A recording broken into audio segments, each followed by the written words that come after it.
when I referee kids. Yeah. Play on. You know, if it was a knock on, play on. Yeah. You know, there's no point in stopping the game for young kids.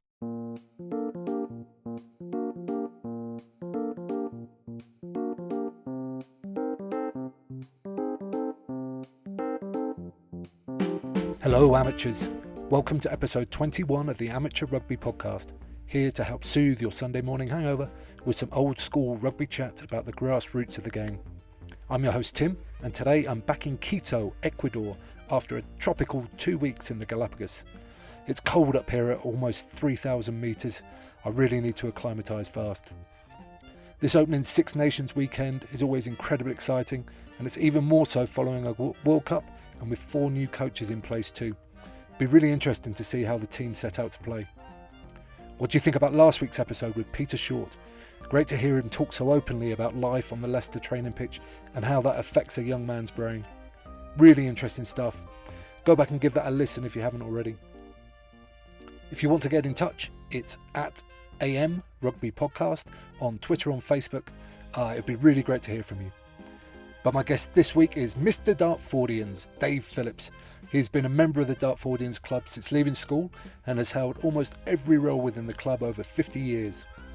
This interview was recorded in December of 2019, and Dave told me the secrets of keeping a club flourishing in this modern age. Darts regularly put out 5 sides plus thriving minis, juniors, girls and women's teams. I also uncovered some wonderful coaching tips and Dave's thoughts about what is important for kids in rugby. Oh, and there are some touring stories too. It's a wonderful chat and I hope you enjoy it as much as I did. Please welcome Dave Phillips. Dave Phillips, welcome to the Amateur Rugby Podcast. Thank you. Good to be here. Good man. Now, you have been introduced to me as Mr. Dartfordians. So I'm interested to hear about when you first turned up at the club, what got you involved and any thoughts and memories you have from back then. Yeah, I first joined the club in 1967, although not a Dartford grammar boy. Right. I went to Beth's, which was across the road, but 2 of my best friends at school, Don Sibley and Dave Baker, both went to Dartford Grammar, and they did actually play for Beth's rugby team. Right. When we were, as we were most of the time, short of players. And they said, why don't you play at Dartfordians? I said, where is it? They said, about 50 yards away from where you go to school. And I went in there and that was the start. And then I met a lot of guys that I knew from primary school and locally who'd also joined Dartfordians. We used to drink in the Great Harry, right, and the Earl Hague, and we all got together and we that was the start. Yeah, so drinking and rugby kind of go together. Yeah, they go together. And the funny thing is that there was no junior rugby in those days, so you just went straight into senior rugby. Right, so how old were you then? I was 16. Right, okay. And what was it like? Some of those early experiences of playing men's rugby? To be quite honest, it didn't seem any different to what it's always been for me. I never expected anything different. Because there was no junior rugby, you didn't sort of have that feeling that kids have nowadays where, do I really want to? Senior rugby is a big thing. There's a massive barrier between junior rugby and senior rugby, obviously because of the safety situation, but it was never the case. And I remember my first game of rugby at Beth's, we played Cray Valley, and I couldn't believe there was guys running out. They had hairy legs, were just about to shave, and we had no idea what we were doing. Yeah. We were smashed, but it was just fantastic fun. Yeah, I guess that's the difference between now and back then, where the game's a lot faster and more physical now, and everybody tends to be just that much bigger because of the amount of gym work that people do, even in the amateur game. Yeah. Well, I look at kids now. They all do weights and they're in the gym all the time. I've never done weights. Right. Never felt necessary to do weights. I've always been quite strong and fairly robust. Yeah. But nowadays you're up against big athletes, and you have to, if you want to survive, you have to do the same thing. Yeah, you really do. It's kind of, I mean, when I was playing it, it was kind of, people were just getting into it, I'd say. Yeah. And probably, 30% of players were regularly doing weights. Certainly in my early days, I'm talking about. But now, it's almost everybody. I think, without any shadow of a doubt, it's everybody. And you're still very much involved at Dartfordians now. So I'd just love to know, what is it about the club that's kept you engaged for all these years? Well, I suppose it was the first early days that made a massive impact on me and the guys that I still meet up regularly with, who we all joined at the same time. In that, I would say that Dartfordians was probably a bit of a posh, it was a grammar school, right. Old style grammar school club, and to say I was probably a little bit of a rascal is an understatement. But when I went into the club, I was welcomed as anyone else would have been welcomed. Right. There was no discrimination even in those days. And guys I've known for 50 years at Dartfordians, who some have passed on, but some still alive, who have been at the grammar school, been around at the club for many years, just treated me as a club member, part of the team, and it was fantastic. And I think that the help I got from those people probably influenced me in the future years into right. getting into coaching and maybe giving something back to the game. Yeah. So what were some of the highlights of your playing days for Dartfordians? Well, I remember my first team debut quite well. We played Canterbury, playing with guys who I thought were just icons in the club. One of whom, John Golding, I've played with his nephew, and also have been involved with his nephew's 3 sons, who right. all play in the first team at the moment. So 3 generations of Goldings I've been involved with. And Kent Cup finals, Easter tours, a myriad of stories that you could tell about Dartfordians Rugby Club. For sure. Okay, we'll come back to the touring later, but just to rewind a little bit, you mentioned then about it being a very inclusive club, and that can be an issue with some clubs, and I'd say probably more so old boys clubs can be a bit cliquey. So was there anything that you guys do at Dartfordians to try and make sure that everybody feels welcome and encouraged when they turn up?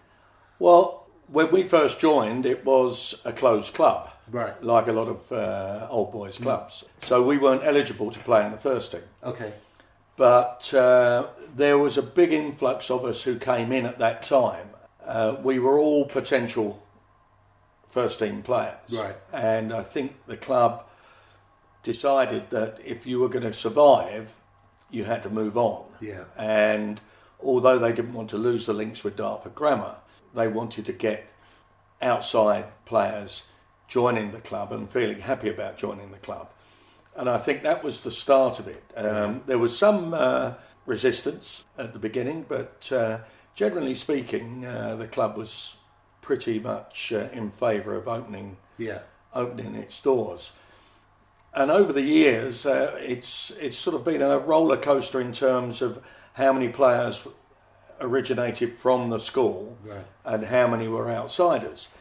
Outsiders in terms of outsiders in terms of Dartford Grammar. Oh, okay, yep. But that was never a problem in terms of selection. It was never a problem in terms of the social side of things. It was just one of those things that happened. And I think what's happened over the years is that with mini and junior rugby has changed old boys rugby dramatically. Right. Because when you have minis starting at the age of 6, at the age of 11 they go to senior school. Yeah.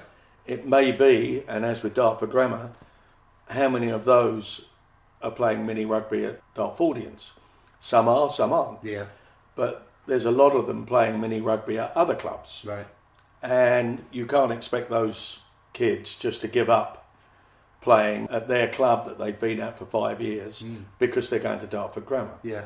So that's been a big change, but we've been lucky that we keep a good contact with the grammar school, and we're quite close, and we work with them, not against them. Yeah. How do you work with them? What kind of Well, we things? work with them on the basis that the kids are playing rugby on a Saturday, so we have put no pressure on any of the kids to play for us in the junior section while they're playing rugby on a Saturday. Ah, really? That's a good thing to do, yeah. because you can definitely play too much. Yeah, and so what normally happens at the end of February, the boys have finished playing school rugby. Right. Then they come back and we start get them in. So it's a slowly catchy monkey type situation in bringing them into the club. But we keep in touch. We're up there. I try and go to the school as much as possible, events and coaching sessions. Yeah. So they see the club badge. Yeah. And I talk to guys who know the players. We've got players who are teachers in the school. Yeah. So I can find out which of the players to talk to. Then we introduce ourselves and say, look, if you want to come and play, you can come and play. Yeah, this is what we're about. This is where we are. Exactly. Yeah. So before that February, kind of when they stop playing at school, do you still play games, or is it just training? Or is it... No, we play. But as I say, we probably have two teams per age group. Okay. And they're spread out amongst all sorts of schools. Yeah. And one of the things I do is coaching. I go to various schools to coach rugby, but they're mainly schools that are not rugby playing schools. Okay. So these would predominantly be state secondary schools. And is this part of the All Schools program? Part of the All Schools program. Right, which is an RFU. Well, maybe you could describe it exactly. Yeah, it's an RFU sponsored situation where, in conjunction with CBRE, they're putting money into schools that don't play rugby to try and encourage the schools to take up rugby and to link in with clubs so that you get the best of both worlds. There's money, equipment, etc. goes into the schools to help that along, and we go in and coach. Sometimes it's just after school clubs, in other schools it's curriculum lessons. Oh, really? Well. Okay. And I'm correct in saying it's like a 3-year program for each school? Is that four-year program. 4, okay. And the first year they get a certain amount of money, which goes towards coaching, goes towards equipment, and then that sort of levels off to the last year, when it's basically the teachers should be then, by that time, capable of taking over. Right, because part of the All Schools coaching role is to try and develop the teachers It's as rugby coaching. coaches It's are. coaching the players, but actually coaching the teachers to coach and to manage sessions and to see the development from year 7. Yeah. And what's your experience been within this program? What kind of have you seen players come through and join clubs that you think almost certainly wouldn't have otherwise? Yeah, lots of players. We've had lots of players come through. I would say the biggest success I've had is with Bexley Heath Academy, who weren't playing rugby at all, and they got up to their peak. They got up to running year 7, 8, 9 boys sides, an under 13 girls side, and under 15 girls side. Right. And a number of their girls continue to play rugby at Dartfordians. Right. I mean, I've spoken about this on a few other podcasts as well. The girls and women's section of rugby is growing fantastically quickly. Has that been what you've seen as well? Yeah, we took up the girls' rugby about 4 years ago, and we've probably got about 100 girls play for us, all through the age groups. We had a particularly successful under-18 side who all started at the beginning, never played rugby before, and a number of them, I think we had 7 got into the Kent side, 1 got into the Middlesex side. 1 girl managed to get into Premiership Club's School of Excellence, and was very close to getting an England under-18 cap. Another one subsequently got into the School of Excellence, and now she's at university, playing at university. But it's been a fantastic experience, because girls are completely different to coach to boys. Right. And in what ways? When girls turn up to a training session at rugby, they are dedicated to playing rugby. Okay. when boys turn up to a training session to play rugby, maybe there's a bit of pressure on, go and play rugby, go and play Okay, rugby. it's not necessarily their choice. Or... It may not be their first choice. Yeah, okay. Whereas girls, if they're going to play rugby, they're turning up to play rugby. They're doing it because they want to play rugby. Right. And they're incredibly, I wouldn't say aggressive, but they can be aggressive, but they're determined to do well. And the difference between girls and boys is that girls tend to listen and question. Right. Whereas boys find it very difficult to question. Boys tend to take it in without questioning or asking when they have a problem. Boys will find it in classrooms, I think, the same thing. Boys won't be putting their hands up and asking questions if they don't understand. Yeah. Because it feels as though if I don't understand, I'm going to make a fool of myself. Okay. Whereas girls are quite open. If they don't understand something, even the most basic things, they'll ask a question, put their hands up and ask a question. So that's been, for Dartfordians, it's been really successful. But it was successful because we made a conscious decision to start it. And also combined with that, we worked in the schools specifically on girls. So I did 2 or 3 schools specifically doing Year 7 girls. Okay. Let's just get them going. Keep it going, keep it going, keep it going. Doing curriculum lessons and doing workshops in the schools and they've come through because there's some fantastic athletes. Right. The girls are great athletes, and the other thing they have through playing it for many years is they have great handling ability because they're netball players. Right. So they have that. Their eye ball. Yeah, they've grown up doing that. They've got a lot of time looking at the ball and catching and getting their hands in the right position and things like that. So it's a really good fit, and it certainly changed the whole aspect of Dartfordians. It's a completely different club. It was always a family club, but it's absolutely family orientated club. And girls, boys, families all turn up, mix together. I would think 5 years ago, 7 years ago, you wouldn't have under 15 girls and under 15 boys walking around talking to each other. Right. Now they're talking to each other. When we have our touch rugby in the summer, it's all age groups and it's mixed, and they all play with each other, in mixed teams, and they get to know each other, and it's been a fantastic thing for the club, and I would recommend any club to do the same. Yeah, to get involved in that side of the game. And that goes on to then the natural progression is women's rugby. Yeah, I was just going to ask, have you got a women's team? We've got a women's team, right, okay, which is they've been fantastic. They're not winning a great number of matches, but these are ladies who have taken up rugby, having never done it before in their lives. Okay. Because their kids are playing at Dartfordians. Yeah. They've decided they wanted to do some fitness. They wanted the camaraderie of a group together, and then it went into playing, and they've done magnificently. And they're up against girls 10, 12 years younger who've been brought up in the game.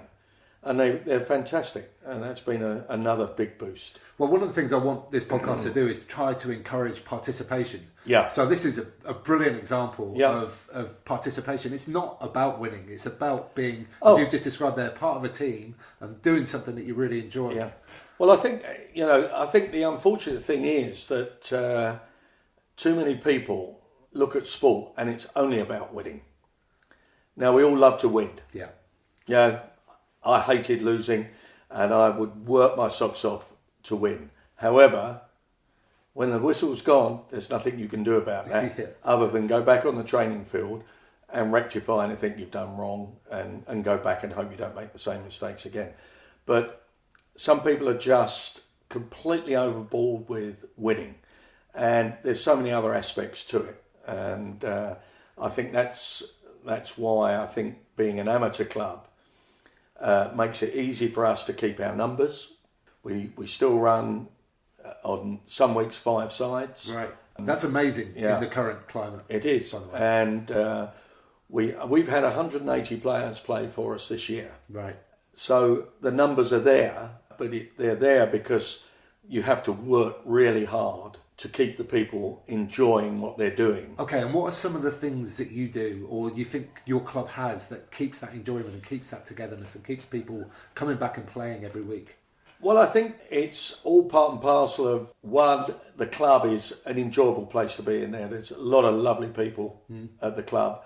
There is no division within the club. Yeah. We have no members only bar or Right. first team bar. Yeah. It's everyone's inclusive, and people just mingle all the time. Yeah. The tour has got something to do with that as Yeah. well. And I think because they've been brought up, a lot of them now have been brought up from the age of 6 all the way through, they don't have any compunction about coming up and talking to old farts like myself or older players. Right, because they see everybody else doing Everyone else does it. Yeah. It's a natural thing. No one feels left out. And I think that's what rugby is great at anyway, Yeah. the inclusiveness. If anyone with disabilities or anything like that, the club is all over it. Yeah. Let's do what we can to include people who maybe wouldn't be included elsewhere. And we all know that cases of autism and Asperger's and symptoms like that, which are all more, they're not rare anymore. Yeah. And because these things have been brought to the forefront. What I've learned from coaching in schools is that, and I've always felt coaching is coaching individuals, not teams. Right, okay. Everyone is an individual, and you have to have the ability to treat every player. Now, you don't treat every player differently, but there are 5 boys. They can all be roughly treated the same. There's Yeah. another 3 there that are slightly different. And these 2 over here are slightly different. Just subtle differences to make them feel that they're all part of one team. You don't have to tell them they're a team. Yeah. They know they're a team. They all wear the same shirt. So it's those sort of things that I think rugby is encapsulated really well. Yeah. So, talking about the coaching thing again, how would you describe yourself as a coach?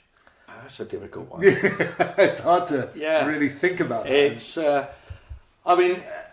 enthusiastic. Okay. It's always a good start. If you're not enthusiastic, energetic and enthusiastic, you've had it.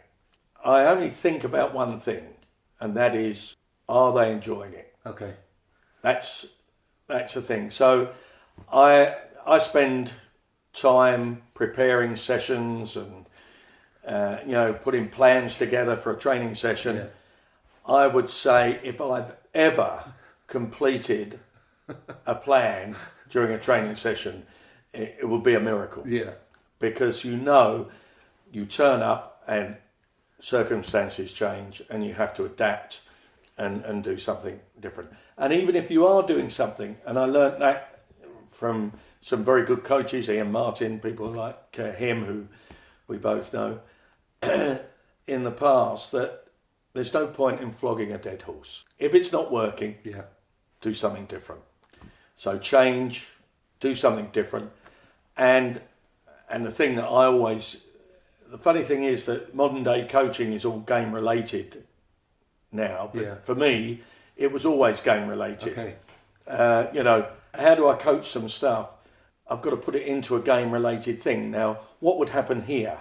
And then coach it. And coaching now is very, very much along those lines.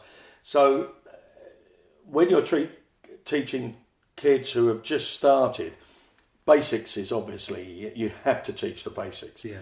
But it's basics, game, basic, game, basic, game. Yeah. And just get them playing. And even if they make mistakes, It doesn't matter. yeah. It doesn't matter. When I referee kids, Yeah. play on. It was a knock on, play on. Yeah. There's no point in stopping the game for young kids Yeah. because they lose concentration and there's no flow. And at the end of the game, if you said to them, how many times did I miss something? They wouldn't have a clue. You know, lost count. Yeah, they wouldn't even know. Oh, I see. What you mean. They wouldn't even know. I see what you're saying. Yeah. And the same with results. If you after a week after a game, what was the score last week? They wouldn't be able to tell. Yeah. And I even have kids now, who say, what's the score? We're winning, aren't we? No. Yeah. I mean, it's amazing.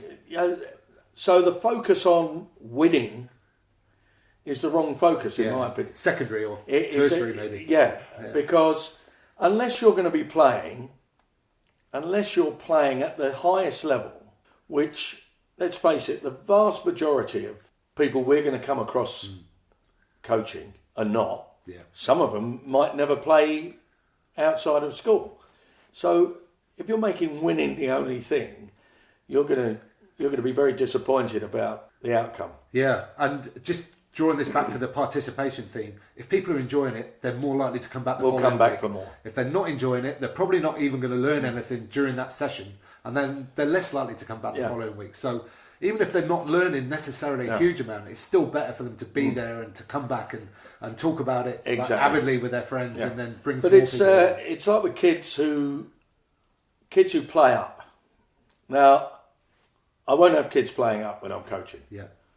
I don't mind them light-hearted, but if they're disruptive, I won't have that, and I will be really tough on them. What kind of things will you do? Just exclude them? Or No, I will let them know. My voice carries a bit. Yeah. So I would, I'll make sure, and I wouldn't hide it from anyone, and I would pass the responsibility from myself to get them to behave back to them and say, see all these kids here, you're messing it up for them. Yeah. So it's all of a sudden they've got the weight of all these kids coming at them. But equally, 2 minutes later, if that same kid does something that's really good, I will tell him he's done something really good. Yeah. And pat him on the back and say, well done, that's exactly what you should be doing. Then you'd be coaching them as you've got a game going, talking to people on the run, saying, why don't you try that? Yeah. Try that. Or the boy who's, we've all had big lads who've been told all their life, be careful. Yeah. Don't be clumsy. Yeah. Don't hurt. Watch out. And of course, we're telling them, don't be careful, be clumsy, run straight through. Yeah. And, but their mindset has changed. So you've got to change the mindset. So, right, okay, here's the ball. You're not going to pass it and you're not going to stop running until I tell you. Right. And in a recent case of a boy did the same. He ran the whole length of the field. Right. And he started with 2 people on him, then he got to 3, then he got to 4. When he went over the line, there were 6 players on him. It had been very clear during the training session and the game that the quick, nippy boys who were in there, as soon as the ball was passed, they run in and catch the ball and take it before he got it. Oh, okay, I see. Yeah. So they were isolating boys who didn't have their speed. Speed is everything, and if you've got speed, you can dictate most games. Yeah, for sure. And so I had to try and change it. So after that, I said, look, you're big, you're strong. He's small, he's fast. I don't expect him to do what I've asked you to do, and I don't expect you to do what I've asked him to do. We all have a role, and we're all equally as important. So it's building confidence and, trying to get kids feeling, I'm on the same level as this guy, even though he's the fastest kid in the school. And it's difficult when they're younger because they're getting outside people sort of pushing them here, there, and everywhere. Yeah, their comfort zone or their where they're used to being. Yeah, so that would be for me that's sort of encapsulates all the sort of and that goes back to what you were saying before about identifying the individuals and what they need as part of the team and what they can do to help the team be better. Yeah, I mean I had years ago Dartford Grammar were a hub school in Dartford for primary schools and some of the secondary schools, and there was a thing called the Schools Sports Partnership, and it was going into schools to try and clubs helping out, and I was asked if I'd get involved, and I got involved, and so I went to a lot of primary schools and spent a day in a primary school. Every lesson, more kids came out, and they just keep coming out. Yeah. And I have to say I slept for about 9 hours afterwards. But I was then asked to go to a school. Now, I had maybe 5 or 6 primary schools I'd been to, and then I was asked, can I go to this school? I said, yeah. So I turned up to this school in Hextable, Finesse School. So I turned up and drove in. I didn't really think anything of it. I saw a guy there. I said, can you tell me where the sports pitches are? I said, over there. So I drove over and parked. And I'd seen one thing. There was a boy there were 2 guys grabbing a boy, and they were obviously staff. Right. So, and he'd been climbing through a window, and they were trying to get something. Okay. So I've got all my size 3 balls out, and I get all the stuff out, and I've set it all out on the pitch. I've got in my mind what I'm going to do. Yeah, the plan already. So all of a sudden, this guy came up. He's dressed all in black. He's got an earphone in, and he came and he said, "Are they all yours?" I said, "Yeah." He said, "Oh, I think you better pick them up." I said, "What's that?" He said, "They'll all be coming out shortly." I said, "Yeah, I'm doing it." He said, "But you won't keep them." I said, "No, they'll be all right. They'll be all right." And then all of a sudden, it was just this stampede. The language, the fighting, it was just ridiculous. They were all between 12 and 16. Okay. It was a school for severe behavioural problems. So it was a special needs school for severe behavioural problems. And you didn't know this before you turned up? I didn't know before I turned up. Okay. So now I've got to change the whole thing. And it was, I did 2 years there. It was fantastic. Probably the most rewarding coaching I've done, because these kids had all sorts of, break your heart listening to some of the stories. But, they're, again, the same principles apply. They want an arm around their shoulder. They want someone to make them think they are special. Yeah. They're not the dregs of the earth. Yeah. And, or just another number. Or a number, because people are, all their lives they've been put down. It was fantastic. And there was one boy, he didn't want to get involved. I got all the others. And again, it was just, let's play. And we just play. And one boy, his language was, and he's, I don't like you. I'm going to beat you up. Right. And this, that, and the other. Because that's the only thing he knew. Yeah. And he went and sat in about 40 yards away from where he played. You could have come and joined in. You go, no. And so I said to the guys, okay, right, every now and again, just kick the ball so it goes close to him. Right. So you see it.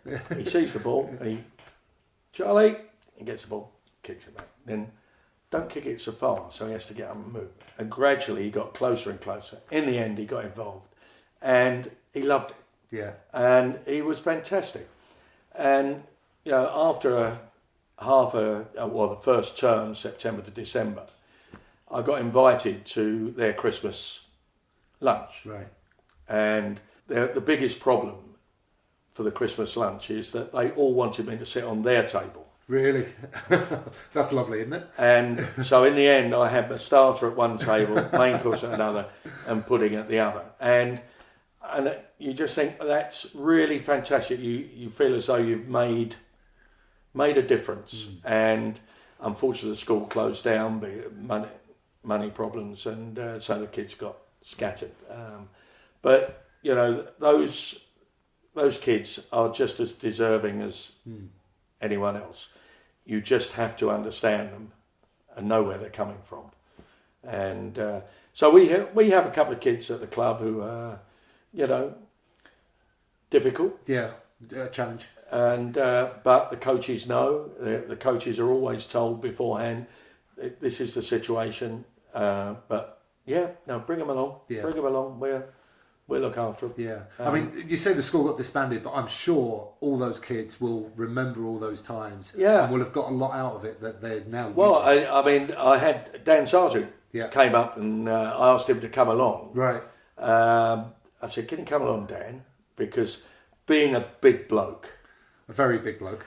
Yeah. you know, he and obviously being Great Britain judo, and you know, they wanted, they liked it when it was the physical stuff, and you know, so I said, if you can come along, Dan, and do some stuff with them. So when we're doing tackling, you could teach them how to fall. So we do some judo stuff, and I'll introduce you, Great Britain judo, and and it was great. It was fantastic. So it does work. So there's a lot you get.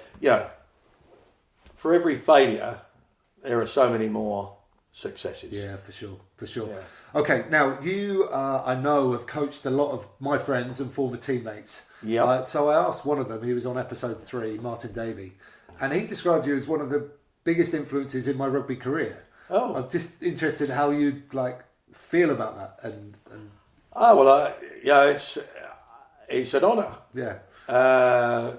For someone to say that, because I remember Martin, and we still meet up. As I said earlier, his boy plays for Dartfordians, so I've seen him at the club on Sunday mornings, and it's great. All the guys, we still talk to each other, we still meet up, and it's fantastic. And it was a great time. They were a great team. And you coached them, right? Is Yeah. that right? Yeah. Yeah, and myself, Mickey Ball, another guy at the club who helped coach for a long time. As I mentioned, we got Ian Martin also to come and coach. So it was great times. Yeah. And unfortunately for Neil Baker, they lost in the final of the Kent Cup against Tunbridge Wells. What was it unfortunate for Neil? Well, he keeps getting blamed for it. I never blamed him for it, but the boys do rib him for it all the time. But, it's a team sport. Yeah. So you win together, lose together. Definitely. But it was interesting because we had a lot of very good players, one of whom, Mike Friday, played for the team. Yeah, he's been on the podcast as well. Yeah, and we lost to Tunbridge Wells, who had Martin Corrie, was their captain. High quality game. It was a very high quality game. Awesome. So you mentioned, actually, before we started recording, about how you don't have an age at Dartfordians, because you kind of talk to everybody and you're friends with everybody. And we also mentioned earlier about touring. So I'd love to hear how touring plays a part of that at your club.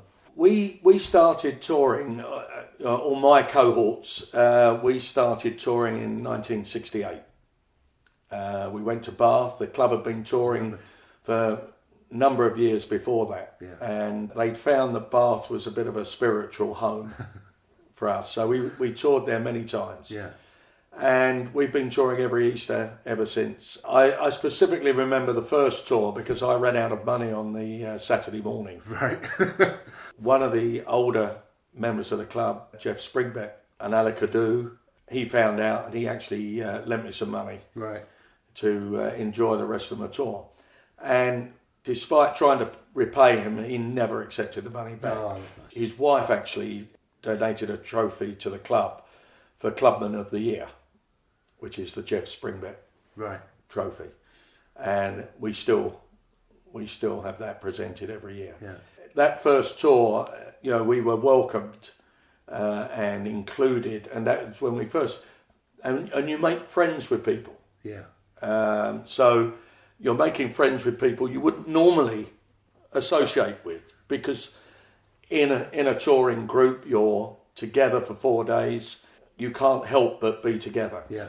And, typical touring, singing songs and getting up to games, different types of drinking games, etc. It just sort of moulds the club together. And we've been doing it ever since. And it's the whole club that goes? The whole club, yeah. Yeah, that's amazing. You definitely, well, it's my experience as well with touring. You tend to finish a tour and end up with a new best mate that you've possibly never spoken with before. Yeah. It's incredible that when you talk to the younger players and say, right, are you coming on tour? I'm not sure. Once they come on tour, they go, why haven't I? Why didn't I come earlier? And as you say, we we do this thing called chummies of the tour. Okay. So all the senior players have a chummy, which is one of the Virgin tourers. Okay. And that person has to carry your bags everywhere. Yeah. And this and the other.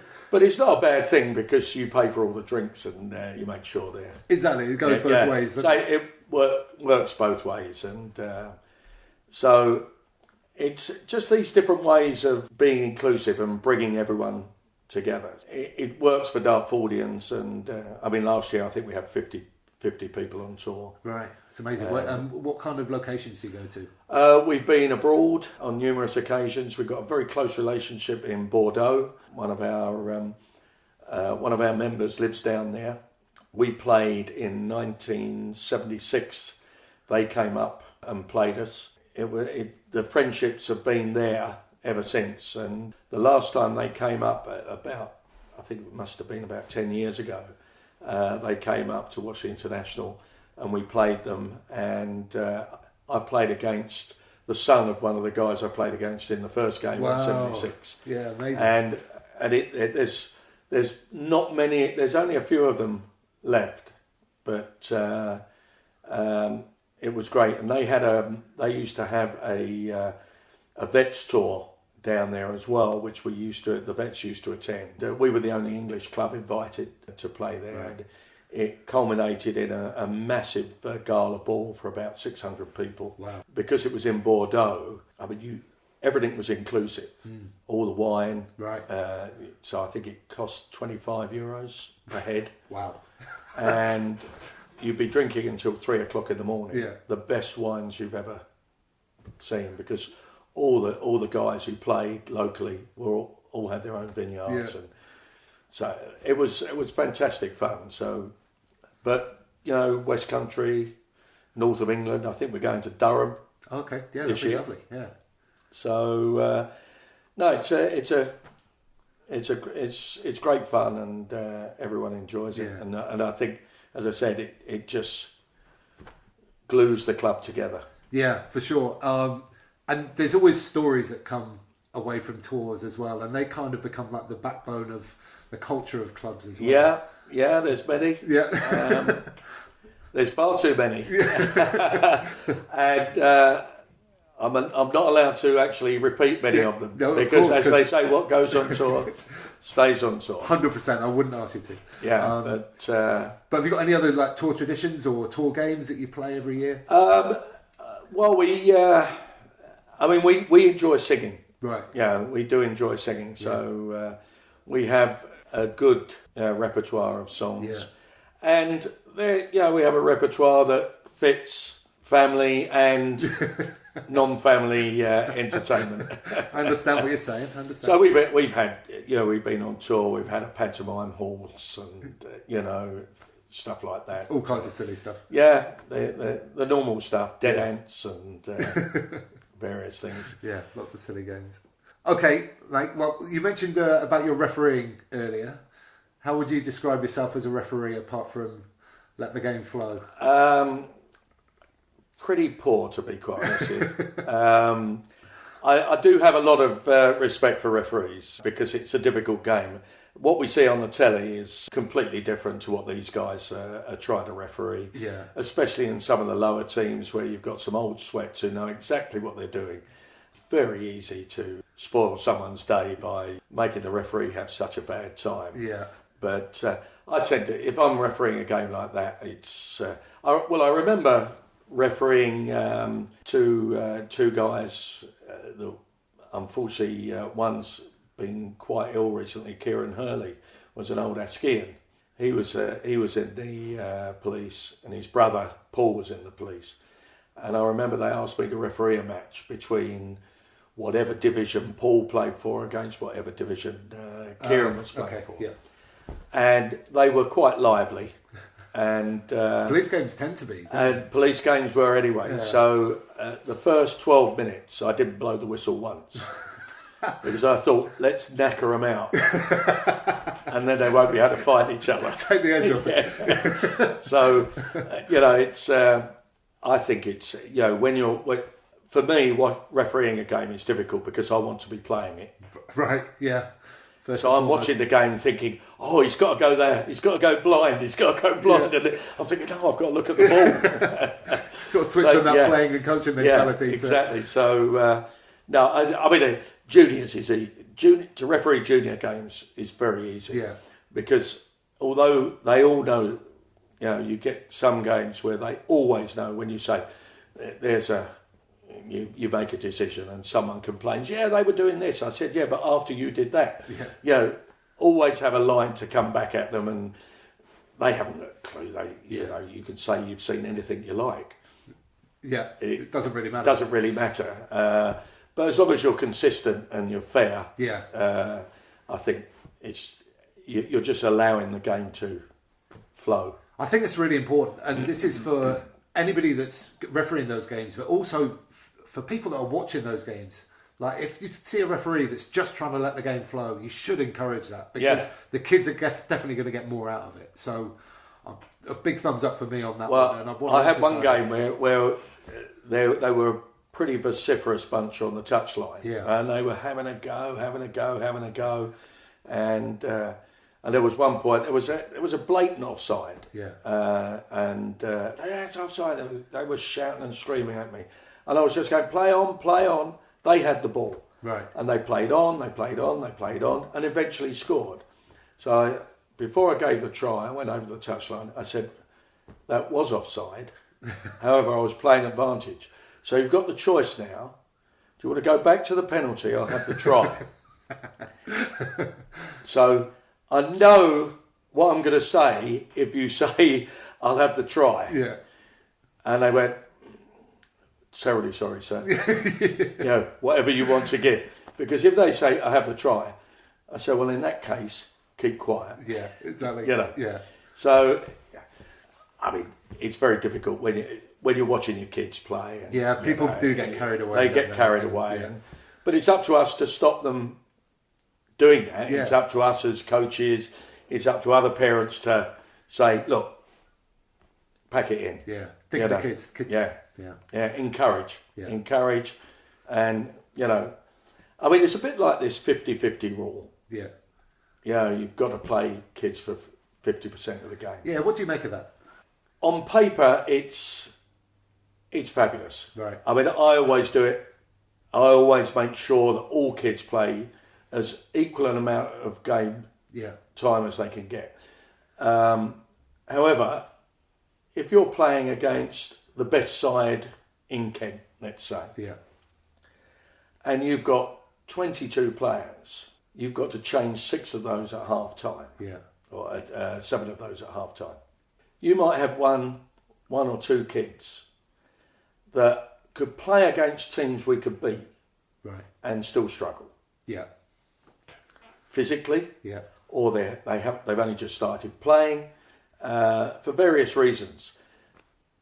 It would be dangerous to put them on in a game against the best team you're going to play against. So I think the problem is not giving them, not the 50-50, it's the fact you're far too big a squad on game day. So you should have, I used to only take 19, so I have 2 forwards, 2 backs, and that was it. Yeah, and then you can even then it was tough.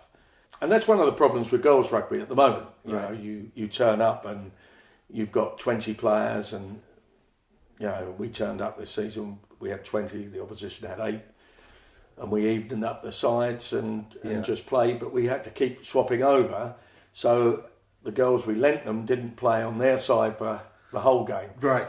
So again, and the team lost the game, but again, that's not the be-all and end-all. So I think you've got to be sensible with this 50-50, and you've got to look at it over a season rather than match day. Yeah, okay. And you've got to explain to parents and kids, look, this is the situation. I'm going to try and get you on, but if I don't feel it's safe to get you on, I won't put you on.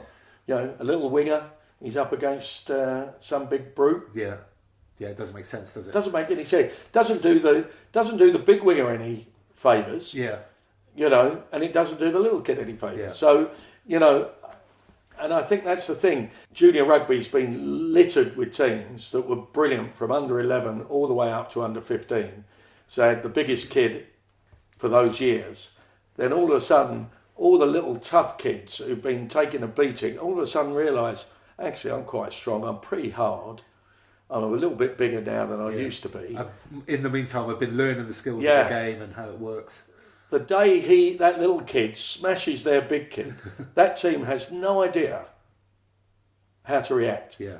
Because they've only played around one player. And you've got to play around 15 players or 13 players or 12 players, whatever. You know, you can't play around the one player. Okay, you can't discriminate against him. Yeah. But we had a game at BA earlier this first year 7 game, first time for both schools, and one boy is bigger than me, right, in year 7. Yeah. He scored 2 tries just running straight. He scored 2 tries. Brilliant. Their master turned around and said, "You're not allowed to score anymore. Right. You can play, but you can't score anymore." Yeah. So you've got to look for. You've got to look to pass the ball, and to me they're the important things. Yeah. Because you can give everyone game time and you've still got big guys smashing little guys. Yeah. It doesn't make any sense. Yeah, and then it means that his teammates have then got to run in support as well. Yeah, exactly. Before they might not have, because they was just they just watch him. They just watch him. Yeah. Don't stand there. He can't score. Yeah. And then you'd say, right, you've got 3 seconds to pass. Right. Well, if they're not close enough for him to pass within 3 seconds. Yeah. Yeah, that's a lovely little constraint on in a real game. Yeah. Where you can actually make sure that everybody's getting involved and playing. Exactly. Yeah. Really good. Okay, I think it's time to move on to the Rugger Law Bore section of the day. Okay. Are you ready for this? Yes. Are you confident? No. I'll make it up anyway. Okay, with that in mind, I always say this is just a bit of fun. We're trying to expand the knowledge of the laws as we go. Okay. But with that in mind, it's time to find out, Dave Phillips, are you a Rugger Law Bore? Sir, are you sure that's correct?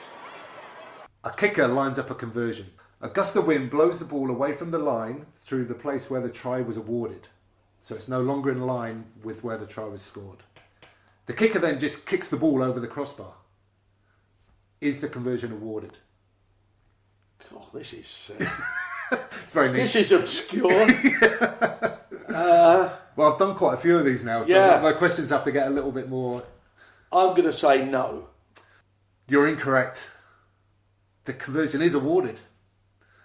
I don't know why. It just says it very clearly in the laws. Oh, it does? It does, yeah. It says if the ball is blown off the tee or falls off the tee and moves away from the line of where the try was scored, and then the conversion is kicked, it still counts.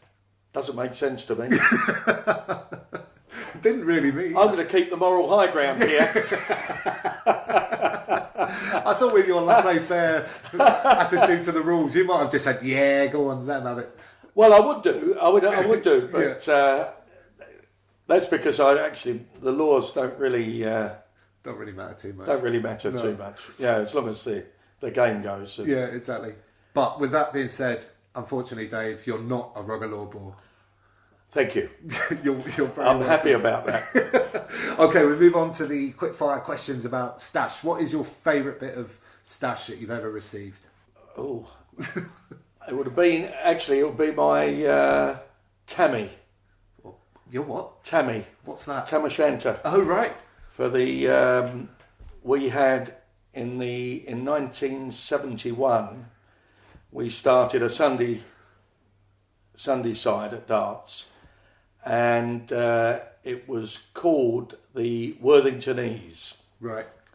Because when we used to go to Bath on a Sunday, we used to drink in Farrell's pub, and we used to only drink Worthingtonese. Right. Green Shield Worthington.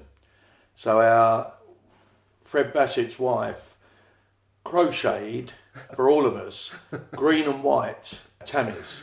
Amazing. And that was my favourite. That's amazing. To be quite honest with you, all my kit comes from lost property. Yeah. or the all schools, as you can see. I can see, the all schools. Proudly. Or anything I can But the Tammy Shanter, that's a first. That's a first on the podcast. Yeah, and the boys we still all wear them. Oh, amazing. Yeah. Okay, so and then moving on, what's your favourite kit of all time? So this can be any team from any era. That's a difficult one. There's so many to choose from. There is so many to choose from. To be quite honest with you, my favourite kit from when I first started watching rugby, senior rugby, first class rugby, was Bath, because Bath were my first team, and we used to tour down there, so I like the Bath kit. It's been a very popular choice. Has it really? A lot of people have said Bath. Yeah, and I'm a big fan as well. Myself. Yeah, I like Bath. And they've transitioned well into the professional era, I think, as well. They've kept what's really good about it. Yeah, good choice. And what is your current stash crush? So that's like a current kit out there at the moment that you think looks really great, or alternatively, if there's one that you think looks horrific and should never be seen on a rugby field again. Well, I have to say, we've just organised stash, which was Stuart Surridge. Right. And all the boys really enjoy that. They're more known for cricket. Cricket, right? Yeah. But they're doing rugby stuff as well. Yeah, they do rugby stuff as well. Okay. So and it's gone down well. Gone down really well. Yeah. Okay. And some nice gear, and we've got blue and it's got yellow flashing down the side. Nice. Okay. Yeah. Cool. Okay, mate. That's brought us to the end, and I feel like we've barely scratched the surface. So, at some time, maybe season 2, I'd love to have you on again and cover some of the many parts of your rugby life that we haven't managed to get into today. Yeah, no, I'd be more than happy. More than happy. I've got a few stories. Yeah, exactly. Yeah, we'll dig out a few more of those the next time. But for now, just thank you so much for coming on the pod. It's been a real pleasure. No, it's been enjoyable. And if people want to get hold of you or find out more about Dartfordians, how is the best way for them to do that? Through the website. Yeah. Get me on the website. Yeah, okay. I'll link that all up in the show notes below. But for now, thank you very much, Dave. Thanks very much again to Dave. I really loved his tips on refereeing kids rugby. The laws really aren't too important at that age. Keeping the game flowing and keeping the kids active is the key. If you've enjoyed this podcast, you could rate and review on Apple Podcasts, but what I'd really like is if you mention it to someone in person the next time you're down your local rugby club. I'll be back with you next week when my guest will be James Inglis. Jingles is a former teammate of mine from Esher Rugby Club, and his story about striving for Premiership rugby but never quite making it is both fascinating and all too common. Right, I'm off out to buy some warmer clothes so that I don't freeze to death in these mountains. So until next week, get out and play.